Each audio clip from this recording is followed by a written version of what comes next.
નમસ્કાર ગુજરાતના અધિકારી મિત્રો, આજે આપણે જોવાના છે 8 એપ્રિલ 2025નું મોસ્ટ ઇમ્પોર્ટન્ટ કરંટ અફેર। તે પહેલાં ખાસ કરીને ચેનલ ઉપર નવા હોય તો ચેનલને સબસ્ક્રાઈબ કરી લેવી, વિડીયો પસંદ આવે લાઈક કરવો અને તમારા મિત્રો સુધી શેર પણ કરી દેવો। તો ચલીએ આજના ક્લાસની આપણે શુભ શરૂઆત કરી દઈએ। તો સમાનતા દિવસ 2025 ક્યારે મનાવવામાં આવે છે? તો 5 એપ્રિલના રોજ મનાવવામાં આવે છે આ દિવસ। શા માટે? તો સમાનતા દિવસ દર વર્ષે 5 એપ્રિલે મહાન નેતા અને સમાજ સુધારક બાબુ જગજીવન રામજીની જન્મજયંતિની યાદમાં ઉજવવામાં આવે છે।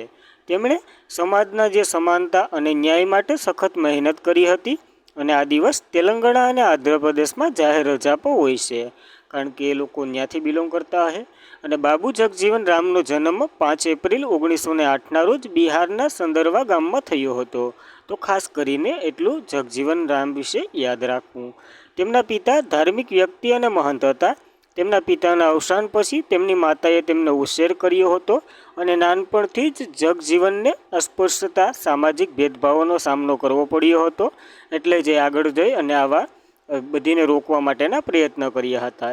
એક સ્વાતંત્ર્ય સેનાની તરીકે પણ કાર્ય કરી ચૂક્યા છે, તો યાદ રાખવું। જ્યારે એપ્રિલના અત્યાર સુધીના દિવસો જોઈએ તો 1 એપ્રિલે ઉત્કર્ષ દિવસ એટલે કે ઓડિશાનો સ્થાપના દિવસ આપણે ઉજવ્યો હતો। 2 એપ્રિલે વિશ્વ ઓટિઝમ જાગૃત દિવસ અને 21 જૂને આપણે યોગ દિવસ ઉજવીએ તેની થીમ આપી દીધી, એક પૃથ્વી એક સ્વાસ્થ્ય માટે યોગ। 4 એપ્રિલે ઇન્ટરનેશનલ માઇન અવેરનેસ ડે। 5 એપ્રિલે રાષ્ટ્રીય સમુદ્ર અથવા તો દરિયાઈ દિવસ તરીકે આપણે ઉજવ્યો હતો। તો યાદ રાખવા અત્યાર સુધીના એપ્રિલ મહિનાના દિવસો। ત્યારબાદ એઆઈમાં 1.4 બિલિયન ખાનગી રોકાણ સાથે ભારત કેટલામાં ક્રમે આવ્યો છે? તો ભારત 10મા ક્રમે આવ્યો છે આ ઇન્ડેક્સમાં। તો ઇન્ડેક્સ જોઈ લઈએ તો 2023માં આર્ટિફિશિયલ ઇન્ટેલિજન્સમાં નોંધપાત્ર ખાનગી રોકાણો સાથે ભારત વિશ્વમાં 10મા ક્રમે છે। અને યુએન ટ્રેડ એન્ડ ડેવલપમેન્ટ દ્વારા જારી કરાયેલ 2025નો ટેકનોલોજી અને ઇનોવેશન રિપોર્ટ અનુસાર ભારત 2024માં રેડીનેસ ફોર ફ્રન્ટિયર ટેકનોલોજી ઇન્ડેક્સમાં 36મા ક્રમે હતું, જે 2022માં 48મા ક્રમે થયું હશે। અને ફ્રન્ટિયર ટેકનોલોજી માટે દેશની તૈયારીને માપવા વૈશ્વિક સૂચકાંકમાં ભારતને 170 દેશોમાં 36મા સ્થાને છે। તો આપણે જે ઓવરઓલ બિલિયન રોકાણમાં 10મા સ્થાને અને આ જે સૂચકાંકની વાત કરીએ તો એમાં 36મા સ્થાને છે। બંને ક્રમો યાદ રાખવા, જે ગયા વર્ષના પ્રમાણમાં આ વખતે ઘણો સુધારો પણ આપ્યો છે ભારતે, તો એ પણ યાદ રાખવું। પહેલા નંબર ઉપર ચીન છે, બીજા નંબર ઉપર અમેરિકા છે અને યાદ રાખવા 3 સ્થાનો ભારત 36મા ક્રમે છે। જ્યારે યુનાઇટેડ નેશનલ ટ્રેડ એન્ડ ડેવલપમેન્ટની વાત કરીએ તો એની રચના 1966માં થઈ હતી। મુખ્ય મથક જીનીવા સ્વિટ્ઝરલેન્ડમાં છે અને જે એના ડીજી છે એ કોણ છે? તો કે રેબિકા ગ્રાયન્સપેન છે। તો યાદ રાખવી એટલી માહિતી આના વિશે। ત્યારબાદ પ્રધાનમંત્રી નરેન્દ્ર મોદીએ ક્યાં ભારતનું પ્રથમ વર્ટિકલ લિફ્ટ દરિયાઈ પુલ, જેનું નામ પબન પુલ છે, એનું ઉદ્ઘાટન કર્યું છે? તો તમિલનાડુના જે રામેશ્વરમાં કર્યું છે, આપણે બધી જાણીએ જ છે। તો પ્રધાનમંત્રી નરેન્દ્ર મોદીએ તમિલનાડુના રામેશ્વરમાં ભારતનું પ્રથમ વર્ટિકલ લિફ્ટ દરિયાઈ પુલ, જે નવા પ્રબંધ પુલના ઉદ્ઘાટન કર્યું છે।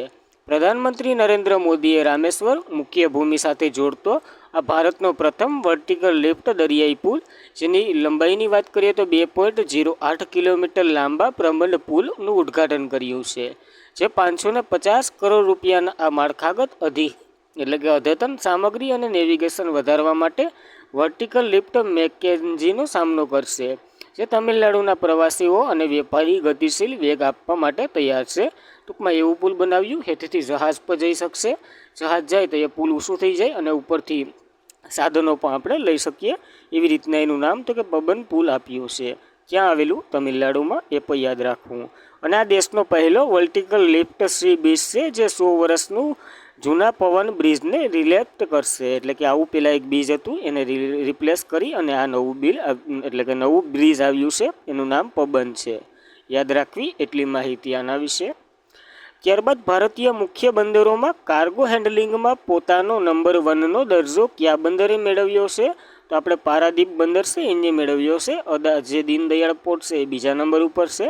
તો પારાદીપ પોર્ટ ઓથોરિટીએ સતત બીજા વર્ષે ભારતના મુખ્ય બંદરોમાં કાર્ગો હેન્ડલિંગ એટલે કે માલની ઉત્તર લે વેસ્ટ ને એ બધી બંદરે થતી હોય ને, ટૂંકમાં બીજા દેશમાંથી આવે, અહીં ઉતારે, પછી અહીંથી પાછા બીજા દેશમાં જાય, એવી રીતના જેને કાર્ગો હેન્ડલિંગ કહેવામાં આવે, એ પોતાનો નંબર 1 દરજ્જો જાળવી રાખ્યો છે. ફરી એકવાર પોતાના આગ્રહણીય સ્થિતિને પુનરાવર્તિત કરી અને નાણાકીય વર્ષ 2024-25માં કાર્ગો થ્રુપુટમાં જે પ્રભાવશાળી 150.41 MMT નોંધ્યું, અને આ બંદર વિશિષ્ટ 150 MMT ક્લબ જોડાણ એક મહત્વપૂર્ણ સીમાસીન હાંસિલ કર્યું છે. આપણને યાદ રાખવું, પારાદીપ પોર્ટ ઓથોરિટી ક્યાં આવેલું છે? તો કે ઓડિશા ખાતે સ્થિર છે, જે પહેલા નંબર ઉપર છે. બીજા નંબર ઉપર ગુજરાતનું છે દીનદયાળ ઉપાધ્યાય પોર્ટ, એટલે કે બંદર, એ ગુજરાતમાં આવેલું છે. અને ગુજરાતમાં એ કઈ જગ્યાએ, એ તમારે કોમેન્ટ કરવાનું છે. ત્યારબાદ પ્રહલાદ જોશીએ કયા રાજ્ય ખાતે 5.4 ગીગાવોલ્ટના હાઇડ ટ્રેક પ્લાન્ટનું ઉદ્ઘાટન કર્યું છે? તો ગુજરાતના નવસારી જિલ્લાના સિકલી ખાતે આનું ઉદ્ઘાટન કર્યું છે.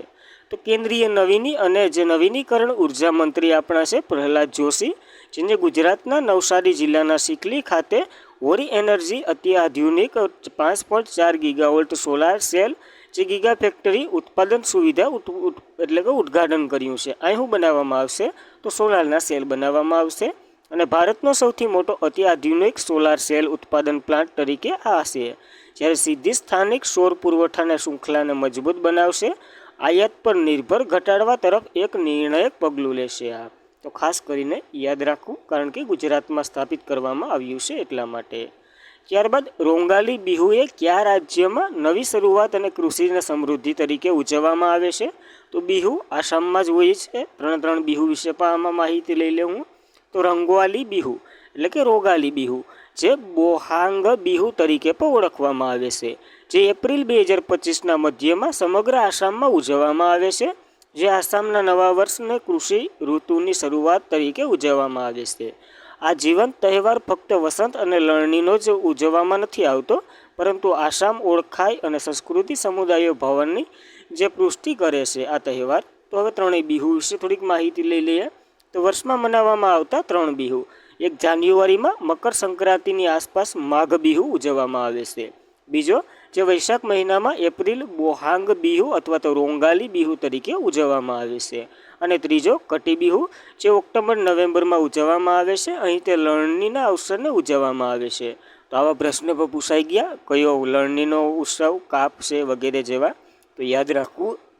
અને આસામની વાત કરીએ તો કેપિટલ દિસપુર છે, જે મુખ્ય પ્રધાન છે હિમંત બિસ્વ શર્મા, ગવર્નર લક્ષ્મણ પ્રસાદ આચાર્ય છે. તો એટલી માહિતી આસામ વિશે યાદ રાખવી, કારણ કે અહીંયાના બિહુના ઉત્સવો જોઈ ગયા. ત્યારબાદ ભારતમાં પ્રારંભિક શિક્ષણમાં પરિવર્તન લાવવા બદલ રાષ્ટ્રીય યુવા પુરસ્કારથી કોને સન્માનિત કરવામાં આવ્યા છે? તો આકાશ શોફને સન્માનિત કરવામાં આવ્યા છે આ ઇવેન્ટમાં. તો યુવા સ્થાપકના જે સ્થાપક અક્ષય શોફ, જે અક્ષય શોફને 3 એપ્રિલ 2025ના રોજ ભારતમાં બાળપણ શિક્ષણને વધારવા, ખાસ કરીને આંગણવાડી, ડિઝાઇન ડ્રેસ અને ગ્રામીણ શિક્ષણમાં નવીનતમ દ્વારા તેમના આગ્રણીય પ્રવાસ બદલ તેમને રાષ્ટ્રીય યુવા પુરસ્કારથી એનાયત કરવામાં આવ્યા છે. તો યાદ રાખવું, આકાશ શોફ અથવા તો અક્ષય શોફ બંને નામો આપેલા છે. રાષ્ટ્રીય યુવા પુરસ્કારની વાત કરીએ તો જે યુવા બાબતો અને રમતગમત મંત્રાલય દ્વારા આપવામાં આવે છે. 30 વર્ષથી ઓછી ઉંમરના યુવાનને આપવામાં આવે છે આ પુરસ્કાર, જે રાષ્ટ્રીય વિકાસમાં સમાન સેવાનું યોગદાન આપ્યું હોય એ લોકોને મળે છે. તો યાદ રાખવા આ રાષ્ટ્રીય પુરસ્કારો પણ. ત્યારબાદની વાત કરીએ તો કયા મંત્રાલયે નવી દિલ્હીમાં રાષ્ટ્રીય કક્ષામાં હમારી પરંપરા હમારી વિરાસત કાર્યક્રમનું આયોજન કર્યું છે? તો પંચાયતી રાજ મંત્રાલય છે, એના દ્વારા આનું આયોજન થયું છે. તો પંચાયતી રાજ મંત્રાલયે ઝારખંડ સરકારના પંચાયતી રાજ વિભાગના સહયોગ સાથે આજે નવી દિલ્હીમાં અમારી પરંપરા હમારી વિરાસત પહેલ હેઠળ એક દિવસીય રાષ્ટ્રીય કક્ષાનું કાર્યક્રમનું આયોજન કર્યું હતું. આ કાર્યક્રમને સંબોધતા જે પંચાયતી રાજ મંત્રીશ્રી છે આપણા પ્રોફેસર SP સિંહ બઘેલ, એને આદિવાસી સમુદાયને શિક્ષણ પર ધ્યાન કેન્દ્રિત કરવાની વિનંતી કરી છે. અને એના જ ભાગરૂપે આપણે આ કાર્યક્રમ ભગવાન બિરસા મુંડાની 150મી જે જન્મજયંતિ વર્ષ સમર્પિત જે રાષ્ટ્રીય સ્તરે આદિવાસી વારસાને ઉજાગર કરવામાં સન્માનિત આપ્યું છે. જ્યારે આ દિવસ તો કે 15 નવેમ્બર રાષ્ટ્રીય આદિવાસી ગૌરવ તરીકે ઉજવવામાં આવે છે, જે બિરસા મુંડાનો જન્મદિવસ છે. તો યાદ રાખવું, 150મો જન્મદિવસ ઉજવ્યો છે આપણને. ત્યારબાદ ભારતીય સેનાએ બટાલિયન ક્રિકેટ લીગ 2025નું આયોજન ક્યાં કર્યું છે? તો લદ્દાખ ખાતે આનું આયોજન કરવામાં આવ્યું છે ભારતીય સેના દ્વારા. તો ભારતીય સેનાએ કારગિલ વિજય દિવસ 2025ની ઉજવણીના ભાગરૂપે બટાલિયન જુબર સ્ટેન ખાતે બટાલિયન ક્રિકેટ ક્લિંગનું આયોજન કર્યું. અને આ આયોજન તો કે લદ્દાખના જુબર સ્ટેડિયમ ખાતે થયું છે. આ કાર્યક્રમનો ઉદ્દેશ્ય તો રમતગમતને પ્રોત્સાહન આપવું, સ્થાનિક યુવાને જોડવા અને પ્રાદેશિક વિકાસ યોગદાન આપવાનું છે. તો ખાસ કરીને આ એક બટાલિયન ક્રિકેટ લીગ વિશે પણ યાદ રાખવું. ત્યારબાદ સીમા અગ્રવાલને નવા જે director general of police, director of the fire and જે રેસ્ક્યુ સર્વિસ તરીકે કોની નિમણૂક કરવામાં આવી છે? તો સીમા અગ્રવાલની આ પ્રશ્ન જવાબી આવી ગયો. તો સીમા અગ્રવાલ જે ભારતીય પોલીસ સેવાના આઈપીએસ અધિકારી, વરિષ્ઠ અધિકારી સીમા અગ્રવાલને નવા ડાયરેક્ટર જનરલ ઓફ પોલીસના જે ડિરેક્ટર ઓફ ફાયર એન્ડ જે રેસ્ક્યુ સર્વિસ એટલે કે ફાયરને બચાવવાની સેવાઓ તરીકે નિયુક્ત કરવામાં આવ્યા છે આ લેડીને. તેઓ 31 માર્ચના ભૂતપૂર્વ ડીજીપી આભાસ કુમારની નિવૃત્તિ પછી આ પદ સંભાળશે. અને આ ભૂમિકા પહેલ સીમા અગ્રવાલ નાગરિક પુરવઠા ડીજીપી તરીકે સેવા આપશે જ્યાં સુધી, તો ત્યાંથી પછી અહીં બદલી થવાની છે મેડમની. તો યાદ રાખવા સીમા અગ્રવાલને. અને આજના માટે એટલું જ હતું. ખાસ કરીને મિત્રો, ચેનલ ઉપર નવા હોય તો ચેનલને સબસ્ક્રાઈબ કરી લેવી. વિડીયો પસંદ આવે લાઈક કરવો. તમારા કંઈ સુધારા હોય તો કોમેન્ટ બોક્સમાં જણાવવા તો પ્રયત્ન કરશું ટ્રાય કરવાની. Thank you for watching this video. જય હિન્દ, જય ભારત.